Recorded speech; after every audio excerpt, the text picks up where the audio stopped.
Hello, friends, and welcome back to the another amazing live stream video.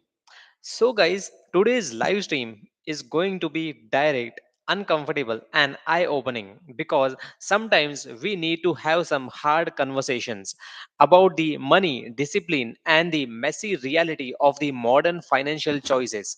So, guys, you have probably heard this line. We live in a country where a people use the $1,500 smartphone to check their Snap balance, then put it back inside a $2,500 handbag while driving a $50K BMW. Now, the goal here is not to insult, not to shame, but to understand what this reveals about our financial culture and habits. So, guys, let's start with this truth. Many people today are living in a cycle of lifestyle inflation where income doesn't grow but expenses do. And it's not always intentional, it's psychological. Humans are emotional spenders. We busy and buy things that give us status, validation, comfort, or confidence. But financially, every luxury purchase you cannot afford is actually a form of borrowing you from your future. So, when someone uses an expensive phone or luxury bag while struggling with the basic bills, it highlights a very bigger issue. Our priorities are being controlled by societal pressure, not the financial logic. People are terrified of looking poor, even if they actually are poor on paper. The appearance of wealth is replacing the real wealth. And here is the crazy part, companies know this. They market value aggressively to lower income groups because that's where the emotional spending happens. They only target lower income groups. Luxury brands make millions from this income group. They don't make millions from rich people. Their consumer is only middle and low class groups. But this is where the debate begins. Is it wrong to buy something expensive if it makes you happy? Is it wrong to want nice things even if you are not financially secure? No. Where do we draw the line? And most importantly, what is the long term cost of this? So, guys, let's break down actually what happens financially when someone prioritizes high end items over the long term planning, mainly financial planning. When you spend on the luxury before you build the savings, you are locking yourself into a cycle of paycheck to paycheck living. That is no investments, no emergency fund, and no stability.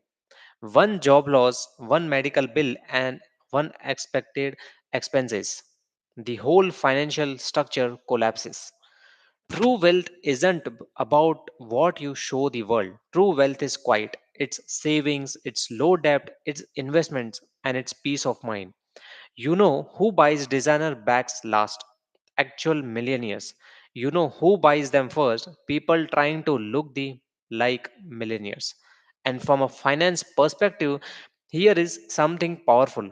Every luxury purchase that doesn't appreciate is a liability. A phone loses value the minute you unbox it. A car loses thousands of dollars moment you drive from the showroom. Meanwhile, your investments gain value without showing off to anyone. One of the biggest financial traps today is something called the status consumption, where people stress their finance because they think owning nice things equals living a successful life. But, guys, here is the truth, your bank account understands clearly. Success is not what you wear, success is not what you own assets, not the accessories. Now, let's consider another perspective, the human side. Many people who look like they are overspending are not bad with the money by choice. They may have grown up in the environments where they never learn the financial education. No one taught them about the budgeting, compounding, or emergency funds. Some people use luxury items as a form of emotional escape. Some buy them to feel equal in society, and some simply don't realize how dangerous long term debt is. So instead of judgment, what if we try to understand this behavior and help people escape it? Because the real issue isn't the luxury, the real issue is a luxury without foundation.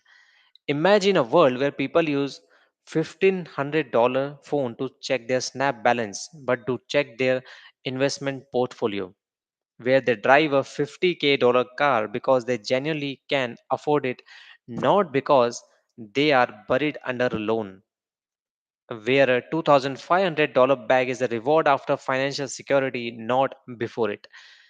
Financial freedom has two only main rules. First is build stability, then enjoy luxury, not the other way around.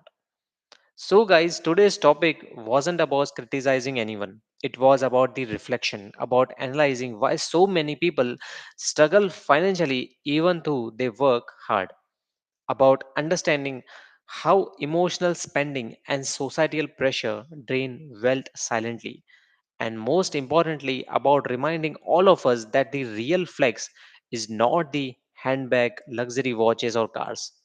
The real flex is the financial freedom, freedom from debt, freedom from financial stress, freedom to make the choices. So, guys, if this conversation gives you something to think about, drop your thoughts in the comments. Share your perspective. Are luxury purchases harmless happiness or hidden financial traps? Let's have a real debate. See you guys in the next live stream.